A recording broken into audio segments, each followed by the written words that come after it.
Happy spooky season, everybody. I'm back with another movie review, this time for Guillermo del Toro's Frankenstein. I saw this in theaters. I saw this at Scene 1 Cinemas in the big screen. Couldn't wait to see something like this at home. I had to see it in 35mm projection. I had to see it on the big screen, and I'm so happy I did.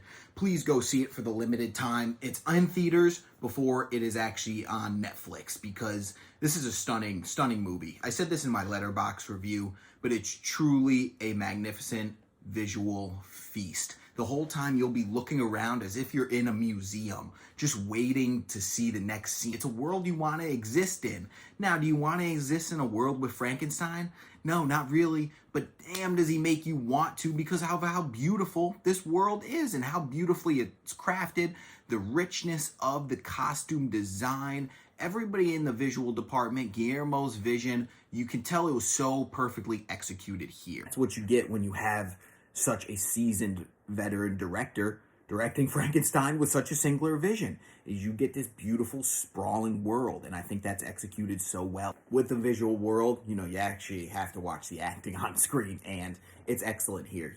Everybody kills it. Oscar Isaac crushes as the maker. Jacob Elordi crushes it as the created. Mia Goth, I think she's phenomenal. She is a phenomenal actor. Watch anything. Mia Goth is amazing. Mia Goth's character was written a bit stronger here, much akin to a Lily Rose Depp in Nosferatu. She is the power in that movie. She is the heart in that movie. And I think even though this is a story about the created, the maker and the created, I think there's a really strong point where we really need her character to be the strongest in the story, and she's not, because she isn't written the best, and she isn't able to go to the depths that we know Mia Goth can go. And I just put that on Guillermo. He does great with Jacob Elordi and Oscar Isaac, but he fails with Mia Goth. I think she could have been pushed further towards season contention if she had been pushed to that extra limit. But unfortunately, she's not. Again, that's not fully the story Guillermo's telling. He's telling a fish out of water monster story. The plot has important things to say in this movie. I do believe in the third and final act, it gets a little rushed. Even the movie being at 220, it still is a little rushed in those third and final acts. You need everything to be so tight, so strong, and it's a part story, right? First part follows Victor Frankenstein finding the key to creating life. And then once that life's created, the second part picks up of what happened once his creator, Frankenstein's creator, Victor Frankenstein, fails him. Because Victor had no idea what he was going to do once he created this life. There are key dialogue choices in the movie to tell you that. Those telling moments never feel like he's forcing the plot on you, because the story is so tightly told. I just think toward the end, some of the bigger moments don't hit. But to say I wasn't happy that the ending, it ended how it did, because it's refreshing, and that's what Guillermo constantly does, is he tells you a monster story, but you're not gonna leave drowned by sorrow. You are gonna leave with hope.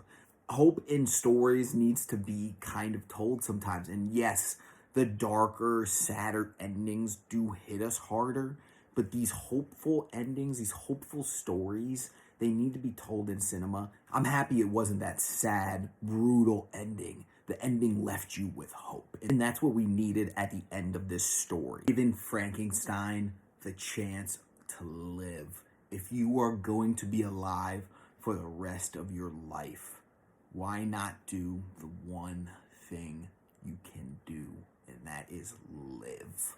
With that being said, on Letterboxd, I am giving this a 3.5 with a heart out of 5. I can't give it a 4, or I can't give it a 4.5 or a 5, because simply the script just doesn't live up to the hype of what the story is here about a creator, the maker, and it's created.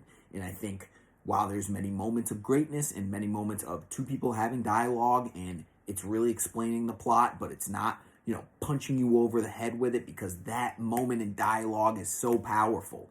It's so good in those few moments. I just think the execution of it just couldn't be grander than it was. I know it's hard to explain, but when you see it, I think you'll understand what I'm saying.